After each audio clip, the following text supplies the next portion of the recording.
What's cracking, everybody? Welcome back to the channel. New video. Oh, it doesn't want to work now. Huh. Strange. New video. Wow.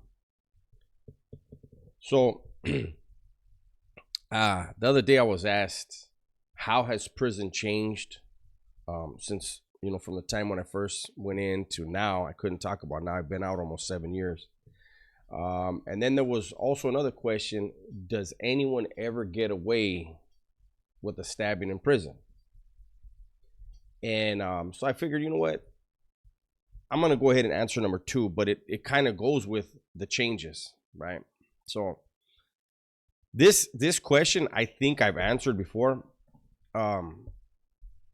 in two different videos, but I'm gonna combine them for now, right? I'm just gonna talk about it for now. So I think the video was called "Biggest Man on the Yard Gets Destroyed," something like that. I think that may be the name of the video, right? And I talked about there was a guy named Dylan. Dylan's been in a few videos of mine, okay? And he was asked to hit this dude. He's the biggest dude on the yard as far as the raza from Southern California. Humongous. He was a monster, right? And he had major hands. He had jumped in the boxing ring a few times, and he was a rare breed. Normally, in my experience, dudes that are really big don't know how to fight. They didn't grow up fighting. It's the smaller guys that get tested more and usually have better hands. But anyways, when Dylan was asked to do this hit on this dude, without any hesitation, he said, "Yeah, I got it." He said, "But the only thing that I ask is that you don't send nobody with me." And the llavero, the shot caller at the time, was like, "What?" He's like, "I don't want nobody to go with me. I'll take care of it by myself. He'll get hit good, and I'm going to get away with it." And so, back when I first got into the CDC, when I first entered the California Department of Corrections, it was kind of that way, where dudes would do stickings, hit dudes good, and get away. Because in New Folsom, the cops didn't give a fuck. And it's, at least the way I saw it, especially on B facility, I've seen cops look in the direction of a sticking and turn their head like, "Fuck that, I ain't doing that paperwork." So it wasn't hard to get away with hits.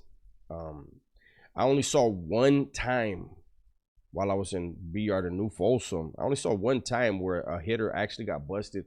That got away and got busted, and it's because the victim told on him.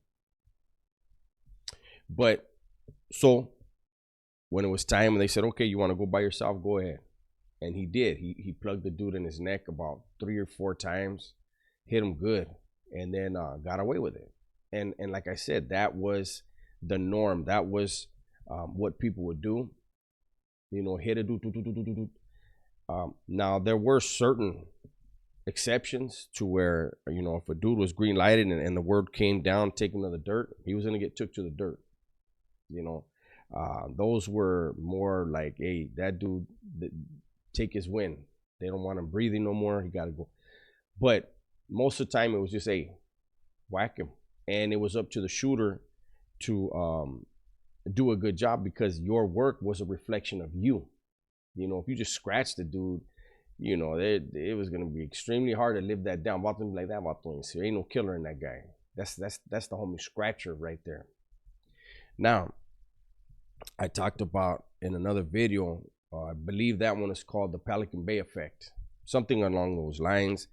And Pelican Bay did in fact change the way hits went down, for the most part, across every level 4 180. I believe everybody fell in line with what was happening in Pelican Bay. And the difference is, every prison, let me start over. Out of every prison that's a level 4, and especially a level 4 180 design prison, which is the highest security prison in California, there's 2 level 4s. There's a 180 and then there's a 270. And it basically means the field of view. 270, they can see the tower can see all three sections. There's no obstructions. 180, they can only see one section, and then there's a wall. Then there's the other section. There's a wall. You know, there's a wall in between the sections.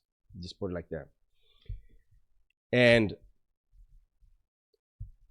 there's only 1 yard, unless things have changed. There's only 1 yard in the entire California Department of Corrections where every single inch of the yard is on camera. Before they run the yard, I believe it's like 10 minutes before they run the yard, they press record, and they don't press stop until everyone's back in their cells, right? And that's Pelican Bay. No other prison has that. And so what was happening was, in Pelican Bay, when they would do a hit, you couldn't get away with it. Because what would happen every time, anybody that's been on Pelican Bay, A or B facility knows, whenever there's a sticking, a murder, whatever on the yard, when the yard gets called down, everybody, you know, gets down, they sit down, you'll hear the sergeant say, check the tapes. He's telling all the gunners, all the tower cops in every building, check the tape. Basically, see if you got it, and when you do, call me. That's what he's telling them, in other words, right?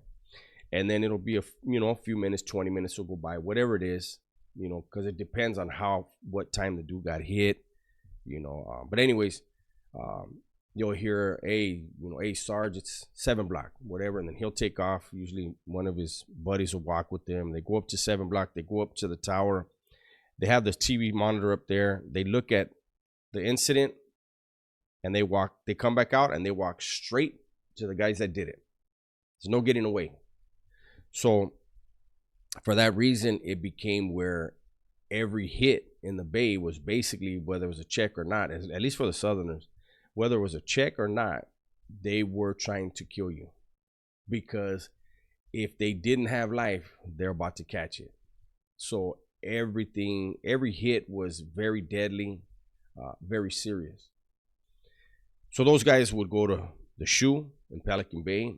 And in Pelican Bay, the only way you were going to get a transfer out of Pelican Bay, if you hit one of their A or B yard main lines, the only way you were going to catch a transfer is by catching a SHU. And then in the SHU, they put you up for a transfer to another prison. Because if they endorsed you to A or B facility in Pelican Bay, you ain't going nowhere. The only other prison administration that would be like, okay, yeah, bring them, was High Desert. No other prison wanted the Pelican Bay kickouts once they hit A and B yard. So what was happening was dudes were doing these hits in Pelican Bay and A yard and B yard. They do their SHU term, and then they get put up for transfer, and they, got a couple guys, they go to New Folsom, a couple guys go to Salinas Valley, all these other joints, right? And most of the time, dudes that came out from the Bay, if they did a SHU term in the Bay, and this was back before, the cell phones, this is before everybody came out. The way that you met the legends, got laced up by the legends, and showed the legends that you were worthy of their trust and respect, was you had to put in work, and you had to go and sit down with them, and you had conversations with them. They picked your brain, figured out, how does this dude, what are his problem solving skills? What are the assets that this dude has, right? And if they saw that you could be an asset when you left the SHU, you were going to have some type of juice, possibly orders to do certain things. But they would get to the yards, all these other yards, sooner or later wind up in a leadership position or part of the leadership wherever they land. And they would change the way hits were going to go down. It was no longer, hey, I can hit this dude good and get away with it. It was no longer, I'm going to go by myself. It was, like I said in the original video, the Pelican Bay effect. There was 2 people. Didn't mean they were both strapped unless, I'll give you another example. And this is another story, another video that I talked about where, in C Yard in New Folsom, for a second there, they would send 2, one strapped and one with his hands, right? And it was up to them 2 to decide who was going to have the knife and who wasn't. And it was utilized because the one that didn't have the knife would usually get sent right back to the yard, pretty soon, 30 days, 45 days, whatever. The administration decided, okay, you guys think you're slick. You guys are fucking utilizing that in order to maintain communication with AdSeg. So what they did is they started charging both with attempted murder. For every action, there's a reaction. It pissed off the fellas on the yard, and the fellas on the yard said, okay, you want to charge them both with the same thing, then they're both going to have the same thing. And so then it was every hit, they both had a strap. And the hits got uglier. The injuries were a whole lot worse. Then the administration started crying. Why they got to both have? Because you're charging them the same. That's how prison is.